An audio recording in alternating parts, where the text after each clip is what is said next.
કોળી સમાજના યુવાનોને ગુજરાત ભાજપ પરથી હવે ભરોસો ઉઠી ગયો છે અને એવી તો તેમના દ્વારા ચીમકી ઉચ્ચારવામાં આવી છે કે કદાચ એ ચીમકી સાંભળીને ભારતીય જનતા પાર્ટીના પેટમાં ફાળ પડી જશે. શું ઉચ્ચારી છે આ યુવાને ચીમકી અને કેમ આ મુદ્દો અત્યારે ગુજરાતની અંદર ચર્ચાનું કેન્દ્ર બન્યો છે? તમે જ વિડીયો જુઓ, તેમની વાત સાંભળો અને નક્કી કરો કે શું ખરા અર્થમાં આ પ્રકારની પરિસ્થિતિ સર્જાય તો 2027માં ભારતીય જનતા પાર્ટીને તકલીફ પડે કે નહીં. જુઓ વિડીયો અને તમે જાતે જ નક્કી કરો. નવનીતભાઈ ઉપર જે ઘટના બની, માર મારી અને જે વિડીયો બનાવવામાં આવ્યો, બરાબર, તે બાબતે સીટની રચના થઈ અને લોકોનું કહેવાનું એવું છે કે સીટની રચના થયા પછી આ સીટે સરકારને લેખિત જવાબ આપવો પડે કે ખરેખર હકીકત શું છે. એટલે એસઆઈટી હજી કેમ વાર લગાડે છે એ તો ઉપરવાળો જાણે, પણ સરકારને લેખિત રિપોર્ટ સોંપવાનો હોય તો આપણે કઈ સરકાર પાસે આશા રાખીએ છીએ? એવી સરકાર કે કોઈ વ્યક્તિને ગુજરાતમાંથી તડીપાર કર્યા હોય અને સરકારના ગૃહમંત્રી બનીને બેસી જાય, 8 ચોપડી ભણેલું હોય એ આ રાજ્યના ગૃહમંત્રી બની જાય, 5 6 કે અભણ હોય તેને ટિકિટ આપી અને વિધાનસભામાં મોકલવામાં આવે. રાજદ્રોહ જેવા ગુના સરકાર ધારે તો હટાવી દેવામાં આવે. એટલે કાયદો એક મજાક બની ગયો છે આ સરકારના રાજમાં. આ તાનાશાહી સરકાર એટલી હદે ક્રૂર થઈ ગઈ છે કે બંધારણનું કોઈ પણ જાતનું સન્માન રહ્યું નથી. કાયદો આમ ખિસ્સામાં હોય ને એમ લઈને ફરે છે. એવડું મોટું વાતાવરણ બન્યું છે, એટલો બધો કોળી સમાજમાં આક્રોશ છે, છતાં એસઆઈટીની ટીમ પાર્ટ 1, પાર્ટ 2, પાર્ટ 3 મસ્ત મજાનું પિક્ચર બતાવી રહી છે, પણ યોગ્ય નિર્ણય આ ગુજરાતની જનતા સામે મૂકતી નથી. ઘણા બધા સમાજના આગેવાનોએ રજૂઆત કરી, મહેનત કરી, બધા ભેગા થયા. ઘણા બધા લોકોના મનમાં એવી ચર્ચા હશે કે શું થશે હવે.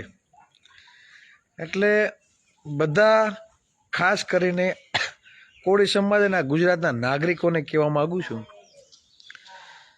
કે આનું એક જ પરિણામ આ બધી સમસ્યાઓમાંથી નીકળવું હોય. અગાઉની ઘણી બધી ઘટનાઓ બની છે, કાંઈ એક નવનીતભાઈ ઉપર બનાવ બન્યો એવું તો નથી. એટલે ભાજપ ભગાવો, ભાજપ ભગાવો, સમાજ બચાવો, આ ગુજરાત બચાવો, આ દેશ બચાવો. આ સરકારને માત્ર મતની બીક લાગે છે ને મત આ કોળી સમાજ પાસે છે, આ ઓબીસી સમાજ પાસે છે, એસસી એસટી અને માઇનોરિટી સમાજ પાસે છે. એટલે ખાસ કરીને કોળી સમાજને એમ થતું હોય કે ખરેખર અમને અન્યાય થાય છે, અમારા આત્મસન્માનની લડત છે અને અમને કંઈ રિઝલ્ટ મળતું નથી, અને પાર્ટ 1, 2, 3 આવા નાટકો બતાવી રહ્યા છે. તો કહેવાનો મતલબ એ કે ભાજપ ભગાવો અને હવે સમાજ બચાવો, ત્યાં સુધી આ સમાજને ન્યાય નહીં મળે. એટલે નવનીતભાઈનું રિઝલ્ટ જે આવે, પણ ભાજપને એક વખત એની લંબાઈ પહોળાઈ કેટલી છે ને આપણે બતાવી દેવી પડે, તો જ તમે આત્મસન્માનની જીત મેળવી કહેવાશે. હું મારું સ્પષ્ટપણે માનવું છે, કેમ કે જે એસઆઈટીની રચના થઈ, સરકારને રિપોર્ટ આપવાનો છે, બરાબર, અને જો આ સરકાર આમાં ઢીલી ક્યાંક પડતી હોય, બરાબર, અને આરોપીને કદાચ સાવરવાની કોશિશ કરતી હોય, તો કહેવાનો મતલબ એ છે કે આવી ભાજપ સરકાર ભાઈ આપણે જોતી નથી. હિન્દુઓની સરકાર, હિન્દુઓના રાજમાં જો હિન્દુઓને ન્યાય ના મળતો હોય તો એવી હિન્દુ સરકારને આપણે શું કરવી? આપણે હિન્દુ છીએ તો એમ કાંઈ હિન્દુ તો મટી આવવાના નથી. એટલે કહેવાનો મતલબ એ છે કે જેને ખોટું લાગે, જેને જે કર્યું હોય એ, બરાબર, પણ ભાજપ ભગાવો, બરાબર, ભાજપ ભગાવો તો સમાજને ઘણું બધું ફાયદા પણ થશે. નહીં થાય બરાબર કે ભાજપ ત્યાં ત્યાં રહેશે તો મને નથી લાગતું કે આ સમાજ પછાત દરજ્જામાંથી બારોબાર આવી શકે. કેમ કે મને એવું જ લાગે છે કે માત્ર જે લોકો સત્તામાં બેઠા છે એ અમુક ચોક્કસ સમુદાયના લોકો છે અને એને કોળીની કાંઈ પડી નથી. બરાબર, જ્ઞાતિવાદનો ભોગ આપણે બનીએ છીએ, રાજકીય સત્તામાં પણ બનીએ છીએ અને ક્યાંક ભાડે મકાન લેવા જઈએ ત્યાં પણ પૂછીએ છીએ કેવા, તો કોળી, તો કે કોળીને મકાન નથી આપતા. બરાબર, કેવા, તો કે માલધારી, તો કે માલધારીને મકાન નથી આપતા. આ વાસ્તવિકતા છે, કડવું સત્ય છે. હિન્દુઓના રાજમાં જ આ બધું થાય છે. એટલે ભાજપ ભગાવો, બરાબર, અને આ સમાજ બચાવો.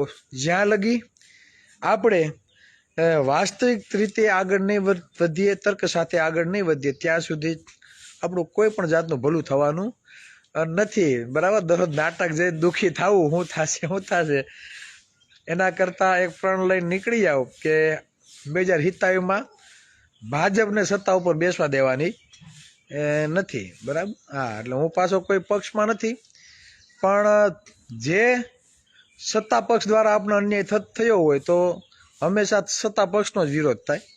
બરાબર, આપવાળાનો, કોંગ્રેસ વાળાનો કરવાનો ન હોય, એ તો ભાજપ સત્તા ઉપર છે એટલે ભાજપનો જ વિરોધ થાય.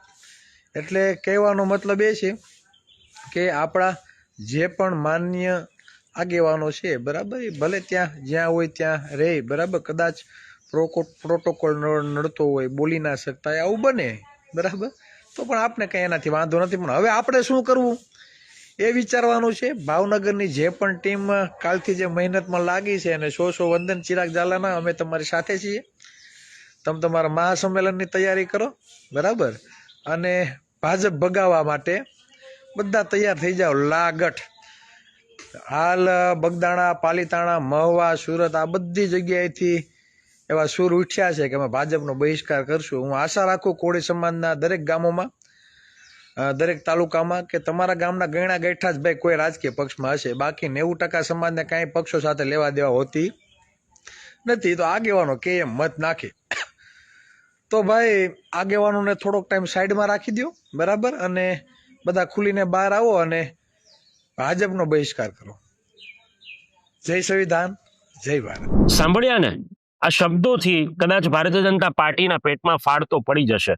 તમને શું લાગે છે? શું ખરા અર્થમાં કોળી સમાજના યુવાનો આ પ્રકારનો નિર્ણય કરે, જે રીતે તેમને જે રીતે તેમને ચીમકી ઉચ્ચારી છે, શું એવી જ રીતે વર્તે તો 2027માં ભારતીય જનતા પાર્ટીને અને એ પૂર્વે તાલુકા પંચાયત, જિલ્લા પંચાયત અને કોર્પોરેશનની ચૂંટણીમાં શું તકલીફ પડી શકે કે કેમ? અને શું તેના કારણે અન્ય કોઈ રાજકીય પક્ષને બહુ મોટો ફાયદો થઈ શકે કે કેમ? આ મુદ્દા પર આપનું શું માનવું છે? કમેન્ટ બોક્સની અંદર કમેન્ટ કરી જરૂરથી જણાવશો. ફરીથી મળીશું નવી વાત અને નવા મુદ્દા સાથે. ત્યાં સુધી આપ જોડાયેલા રહો સત્યાર્થ મંથન સાથે. નમસ્કાર. સત્યાર્થ મંથનની યુટ્યુબ ચેનલ સબસ્ક્રાઇબ કરવાનું અને બેલ આઇકોન પ્રેસ કરવાનું, સાથે જ સત્યાર્થ મંથનનું ફેસબુક પેજ લાઇક અને ફોલો કરવાનું અને ઇન્સ્ટાગ્રામ પેજ સાથે જોડાવાનું પણ આપ ચૂકશો નહીં. અત્યારે બસ આટલું જ. મને આપશો રજા. આપ જોડાયેલા રહો સત્યાર્થ મંથન સાથે. નમસ્કાર.